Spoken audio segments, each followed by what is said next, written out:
12-15 हजारापर्यंत 15,000पर्यंत 12 10 ते 12पर्यंत. हा. नमस्कार शेतकरी मित्रांनो, इंडियन फेमस फार्मर या यूट्यूब चॅनलमध्ये आपले स्वागत आहे. शेतकरी मित्रांनो, काल जसं आपण व्हिडिओच्या खाली टाकलं होतं की उद्या आपण अहिल्यानगर तसेच म्हणजे अहमदनगर या जिल्ह्याला भेट देणार आहोत.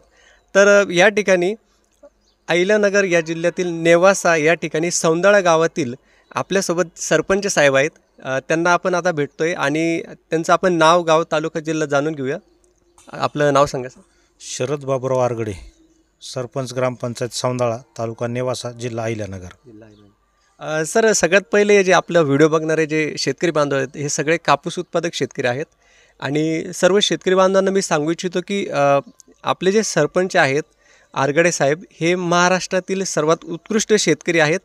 सुरुवातीला आपण त्यांच्याकडून जे कापसाविषयी माहिती जाणून घेऊया. त्यांनी त्यांच्यामध्ये खूप बदल केलेले आहेत आणि जिथं फसवेगिरी होते या संदर्भात आपण माहिती तर घेणारच आहोत, पण त्याच्यासोबत त्यांची विविध कामगिरी आहेत. गाव छोटंसं आहे पण त्याच्यात त्यांनी एवढी उत्कृष्ट कामगिरी केलेली आहे ते आपण आता पुढं बघणारच आहोत. सर, सगळ्यात पहिले मला हा मुद्दा जाणून घ्यायला आवडेल की कापसाविषयी जे मागे चर्चा झाली होती, जे पेपरला पण आम्ही बघितलं, व्हिडिओ बघितले, तर काय प्रकार होता नेमकं? काय झालं आहे, सध्या महाराष्ट्रामध्ये शेतकऱ्याच्या हातात फक्त पिकवणं एवढंच आहे. बरोबर. विकणं मात्र सगळं दुसऱ्याच्या हातामध्ये. आणि ज्यावेळेस शेतकरी अहोरात्र कष्ट करून तो कापूस पिकवतो आणि ज्यावेळेस तो मार्केटला घेऊन जातो, तो मार्केटला घेऊन गेल्यानंतर आता अनधिकृत कापसाचे खरेदी केंद्र इतके म्हणजे सुळसुळाट झालेलं आहे त्याचा. आणि जिनिंगचे जे काही केंद्र आहेत, तर आता नेवासा तालुक्यामध्ये जिनिंगचं केंद्रच नाही आहे खरेदी केंद्र. डायरेक्ट शेवगाव तालुक्यात आहे, अंतर आहे खूप. दुसरी गोष्ट, रोख पेमेंट भेटत नाही. शेतकरी एक तर म्हणजे आर्थिकदृष्ट्या खूप खचलेला माणूस आहे, त्याला पैशाची आवश्यकता असते, म्हणून तो आपला शेतमाल तिथं विकायला घेऊन जातो आणि त्याच्या अपेक्षा असतात की मला तातडीने पैसे मिळाले पाहिजेत. आणि जिनिंगचा प्रॉब्लेम काय होतो, ते तातडीने पैसे देत नाहीत, त्याला महिना 15 दिवस जातात. मग तेवढं दिवस थांबायला याच्याकडं हे नसतात, कारण वेळ नसतो, त्याची आर्थिक परिस्थिती तशी आहे. मग अशा परिस्थितीमध्ये जे खाजगी केंद्र चालू झालेले आहेत, ती कापूस खरेदी केंद्र, इथं सर्रास शेतकऱ्याची लूट होते. आणि ही लूट कशी होते, क्विंटल मागं 1 किलो कमी धरलं जातं. अच्छा. का धरलं जातं? आता तुम्ही बघता की बराचसा कापूस हा एक खटी गाडीमध्ये भरला जातो, त्याचा प्लेट काटा होतो आणि खाली केला जातो. याच्यामध्ये कुठंही कमी धरायचं काही कारण नाही. बरं, तिथं 1 किलो कमी म्हणजे समजा उदाहरणार्थ 7,000 क्विंटल जर भाव असेल, 1 किलो जर कमी धरलं तर 70 रुपये कमी झाले. आणि हमाली क्विंटल मागं 50 रुपये हमाली. सारा मनभाव कार्यक्रम आहे हा.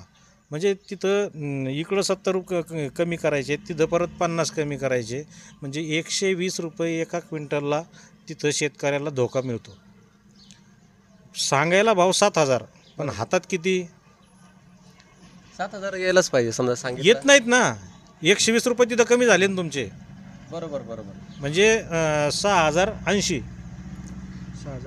6,800 रुपये शेतकऱ्याच्या 6,880 रुपये शेतकऱ्याच्या हातात पडतात. सांगायला मात्र 7,000. आणि काहीही संबंध नाही हो. आज म्हणजे ज्यांनी काही खरेदी केंद्र टाकले त्यांचे बंगले झाले. शेतकरी आपला मात्र आहे त्याच याला आहे तिथंच आहे. तो आपला पिकवतो, तेवढंच त्याचं घरदार अन्नधान्य चालतं, इथपर्यंतच तो सीमित आहे. थंडी वाऱ्यामध्ये काम करणे, त्याची काही प्रगती कुठं दिसत नाही, कारण हे आहेत. आणि मग अशा पद्धतीनं तिथं ज्यावेळेस आमच्या इथं कुकाणा आहे तिथं आम्ही कापूस घेऊन गेलो. कापूस घेऊन गेल्यानंतर आम्हाला लक्षात आलं की हा कटता, त्याला शब्द दिला आहे कापायला, कटता म्हणजे काय नेमकं? 1 किलो कमी धरायचं. अच्छा. क्विंटल मागे 1 किलो कमी धरायचं, त्याला कटता नाव दिलेलं आहे. नवीनच ऐकलंय. नवीनच शब्द आहे आणि हा सर्रास सगळीकडे आहे. आणि मग मला ते लक्षात आल्यानंतर म्हटलं अजिबात देणार नाही. मी तिथून मार्केट कमिटीच्या अधिकाऱ्यांना फोन केले. मार्केट कमिटीच्या अधिकाऱ्यांनी त्याची दखल घेतली आणि त्यांच्यावर कारवाई करायची सांगितली. त्याच्यानंतर सगळ्या दुकानदारांना दुकान बंद करायची मार्केट कमिटीने नोटीस काढली. अरे बापरे. मग मला मार्केट कमिटीला बोलून घेतलं, त्यांची बैठक घेतली. मग मी त्यांना सांगितलं, म्हणलं हा कटता कायदेशीर नाही.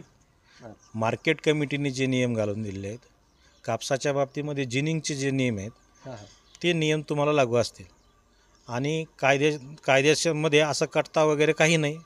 हमालीसुद्धा 30 रुपयाच्या पण आतमध्ये अशी असताना तुम्ही विनाकारण जर शेतकऱ्याला काही करत असाल तर आम्ही संमतीने सांगितलं ठीक आहे तुमचं आता 30 रुपये तुम्हाला हमाली घ्यायला आम्ही परमिशन देतो बरोबर आणि कटता हा विषय होणार नाही, बंद झाला पाहिजे. बंद झाला बरं, पाहिजे. ही जी माहिती जी तुम्ही सांगितलं तर हे CCIची होती की व्यापारी होते प्रायव्हेट?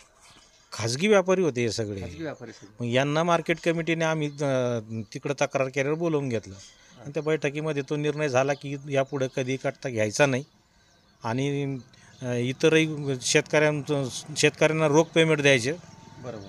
काही जण काय होतात 8 दिवसांनी देतो, 10 दिवसांनी देतो, व्यापाऱ्याने आम्हाला पैसेच दिले नाही. हां, मागे तर मी ऐकलं की भरपूर लोकांकडून कापूस घेऊन टाकला आणि पळून गेले बरेचसे व्यापारी. अशा तर फसवणूक खूप झाल्यात हो. नुसतं कापूसच का घेऊन बसले. कांदा शेतात येऊन खरेदी केला, घेऊन गेला तो परत आलाच नाही. आणि अक्षरशः म्हणजे काहींच्या घरात लग्न होते, आजारपण होतं, अशा गोष्टींमुळं कांदा विकला आणि तो व्यापारी पुन्हा आलाच नाही. म्हणजे शेतकऱ्याची प्रत्येक ठिकाणी फसवणूकच आहे. कायद्याने काहीतरी त्यांना असं भक्कम असा आधार दिला पाहिजे बरोबर आणि त्या कायद्यात तशी तरतूद असली पाहिजे. परंतु आपल्या राजकारणाची सिस्टमच अशी आहे, शेतकरी गुलाम तो गुलामच राहिला पाहिजे. बरोबर. अशी प्रक्रिया असल्यामुळं शेतकऱ्याला आपल्याला पुढचे दिवस चांगले येतील का नाही याच्या बाबतीत शंका आहे. नक्कीच. आणि तुमच्या ज्या व्हिडिओमध्ये मी बघितलं की तुम्ही अशा प्रकारे त्यांना डायरेक्ट मुद्द्यावर बोलले, जे कोणी व्यापारी होते ते फसवणूक करणारे. आणि तो व्हिडिओ तुमचा भरपूर व्हायरल झालेला होता, मी बघितला. आणि नक्कीच हा व्हिडिओ मी तुम्हाला दाखवेल थोड्या वेळामध्ये. ते कधीपासून करता बाबा? लहानपणापासून करतो आता. लहानपणापासून? हा शेतीच. बापरे. मग शाळेत वगैरे तुम्ही गेले होते की नाही? काय शाळा तारामळ होती, हां हां. खायची पंचायत काय शाळा शिकायची. हा आम्ही गेलो होतो शाळेत, गेले होते 10वी पर्यंत गेलो होतो मी. 10वी पर्यंत? हो. त्याच्यानंतर मग नाही? मग बंद केली घरच्या बंद कामाची. केली. हो. कारण की घरच्या कामासाठी मग बरं, घरी घरच्या कामासाठी. हां. घरी करणारा मग आपण मोठे होतो ना, त्याच्यामुळे मग आपल्याला घरीच थांबावं लागलं. बरं. आता महत्त्वाचा प्रश्न आहे की सगळे जे आपल्याला व्हिडिओ बघतात, जे लाखो लोक, तर कापसाला किती भाव येऊ शकतो? आता सध्या तर 7,000 आहे. 7,000 एकूण 100 कमी आहे 7ला. सध्या कमी आहे. हां. पण आता बघा, आता नवीन सरकार आलं का ते म्हणतात नवीन नवीन योजना देऊ, हे करू ते करू, तर कितीपर्यंत भाव जाऊ शकतो? जाईल 9पर्यंत घेतील काय.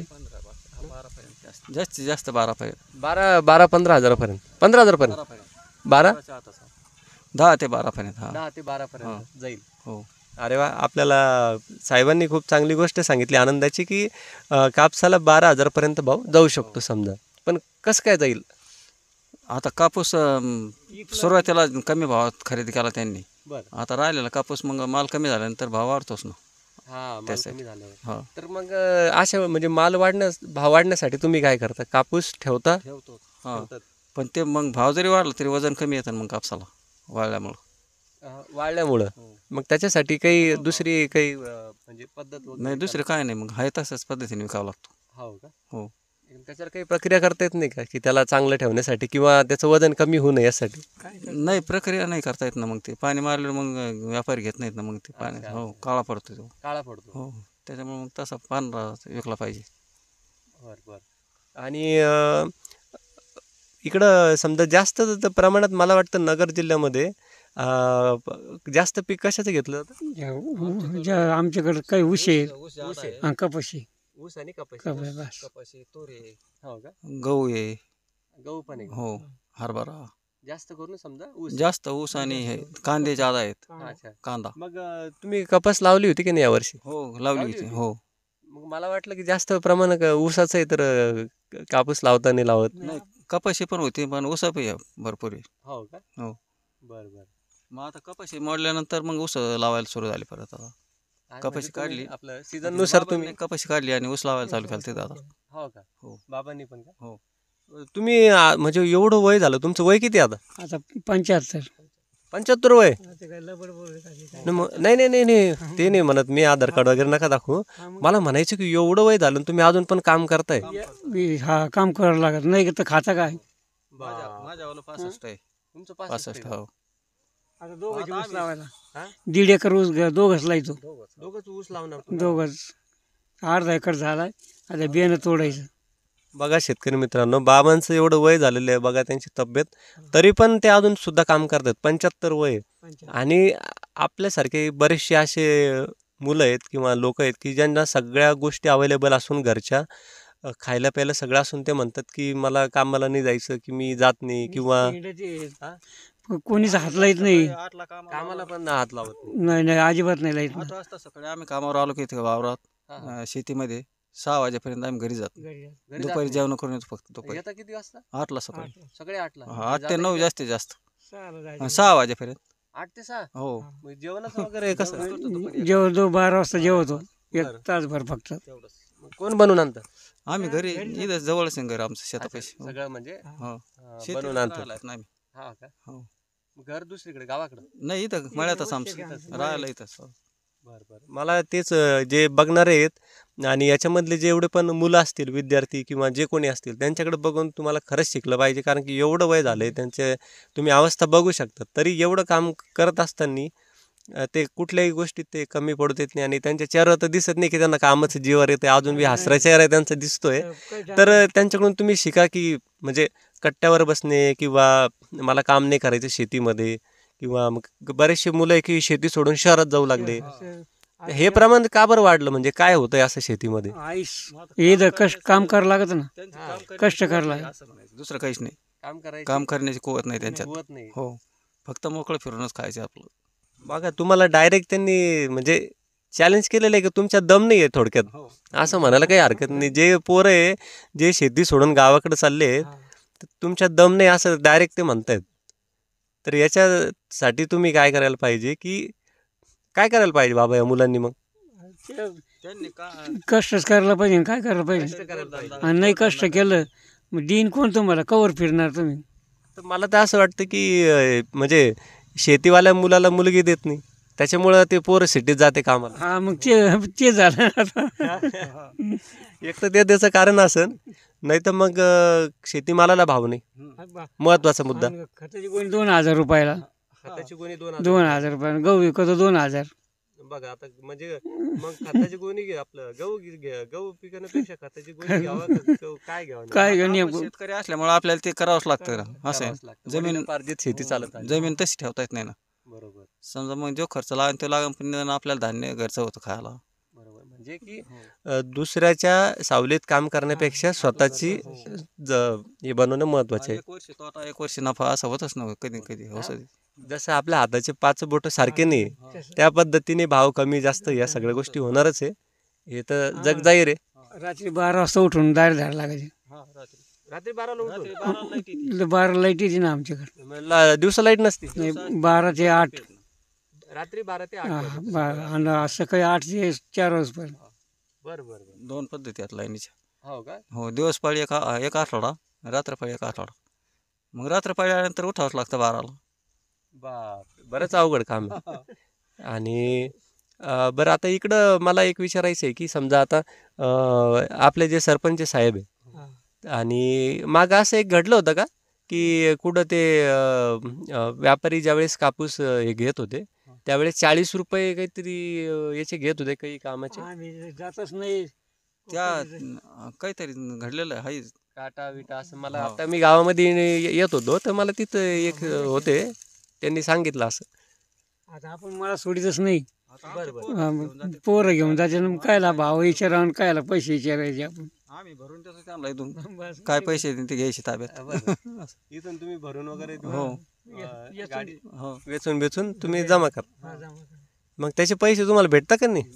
भेटते आपले बरं तुमच्यापर्यंत येतात देतात ना मुलं. हो. आणि आता जर का समजा तुमचा काय प्रश्न आहे, सरकारने अजून काय करायला पाहिजे, किती बदल झाला पाहिजे? ते मोटरी यायचे म्हणते दिवस पाळीच्या. ते मिळालं का तुम्हाला? ते नंबर आला ना आपला. आला का? हा. मग आता 1 वर्षाने भेटणार का 2 वर्षांनी? आता त्याचं काय सांगतात त्यांचे मनोर आहे. हो आपण नाही पोटाला खाल्ले पण त्यांना भरले सगळे. बरोबर बरोबर. किती पैसे भरले? ते मला पोरीने भरले आता. असं आहे का? हा बरं. काय म्हणत होते? नाही शेतीमालाचं शेतीमालाचा जो भाव काय किती झाले पाहिजे? व्यवस्थित मिळायला पाहिजे. ठीक आहे. तुम्ही की वेगवेगळे पिकं घेतात. आता मी तर समजा आम्ही जास्त करून आपले जे शेतकरी बांधव आहेत ते कापसाचंच उत्पादन जास्त घेतात, म्हणून आपण कापसाचे भाव तुम्हाला सुरुवातीला विचारले. प्रकारच्या ऊस आहे, गहू आहे, तूर आहे, बरं, मग याचा भाव तुम्हाला पाहिजे तसा भेटतो का कसा? आता ऊसाला भाव पाहिजे, पण ऊसाला तसा म्हणावा असा भाव भेटत नाही ना. कपाशाला भाव भेटायला पाहिजे, अजून आणि सगळ्याच बाबतीत तुरीला, मकाला, गव्हाला. बघा शेतकरी मित्रांनो, या ठिकाणी तसं सरकार या सगळ्यांना माझं सांगणं आहे की फक्त ठीक आहे आपण कापसाचा मुद्दा उचललेला आहे, पण बाकीचे पण असे जे शेतकरी बांधव आहेत ते वेगवेगळ्या गावातले की वेगवेगळ्या पद्धतीचे पिकं घेतात आणि त्यांना पण सेम हाल आहे त्यांचे पण, जसे कापसाचे हाल आहेत तेच सेम एक बाकीच्या शेतीमालाचे. तर याच्यावर काय झालं पाहिजे बाबा? मी तर आहे ना नवीन नवीन जे म्हणजे युवक आहे ना, नवयुवक शेतकऱ्यांचे मुलं, मी यांना भेटण्याचं बघतोय, पण ते मला म्हणजे खूप जास्त करून ते सिटीमध्ये असतात आणि गावाकडचे मुलं जास्त बोलत नाही असं मला तरी वाटतं. मी माझा मोबाईल नंबर दिलेला आहे आणि मला जास्त करून आहे ना शेतकऱ्यांचे मुलं आहे त्यांना भेटायचं आहे, त्यांच्याशी मिटिंग घ्यायची आहे की त्यांच्याकडून काहीतरी नवीन नवीन निघन शेतीमालाला भाव वाढण्यासाठी आपण काय करायला पाहिजे किंवा नवीन नवीन आपल्याला काय करता येईल. सरपंच आहे बा आमचं सगळं आहे का? हा. बोलतील का ते? हा सांगतील ते. नक्कीच. हा ते काय ते सरपंचाला भेटा, बरं. ते इथं जवळच येत राहायला. हो का? आता सध्या घरी गेलेली आहेत ते आता. बरं बरं. हो. आता जेवण करून आराम करतील का? भेटता येईल? हा, भेटता येईल ना. भेटता येईल. हा, जेवण करून ते बसून असतात तिथं. बरं बरं. तर अभिमान नाही त्यांना, काही नाही काही नाही. नाही ना, हा. नक्कीच आम्हाला त्यांना भेटायला आवडेल. आणि मी गावातच एक मेजर होते, त्यांनी सांगितलं की जे सरपंच साहेब आहे त्यांना माहिती जास्त आहे आणि तुम्हाला चांगल्या पद्धतीनं ते सांगतील. तर चालन, तुमचं खूप खूप मनापासून धन्यवाद आणि तुम्हाला भेटून मला खरंच खूप चांगलं वाटलं. तुमचा फोन नंबर काय आहे? फोन नंबर मी देतो तुम्हाला आणि तुमचा पण घेतो, तुम्हाला व्हिडिओ मी पाठवतो. मला मोबाईलच नाही तर काय. तुमच्याकडे असेल ना? आमचा आहे घरी. बरं, तुम्ही काय करा, बाबांना व्हिडिओ दाखवा. मी रिपोर्टर अमित कुमार आणि सोबत कॅमेरामन अक्षय कुमार. भेटूया लवकरच पुढच्या व्हिडिओमध्ये. धन्यवाद.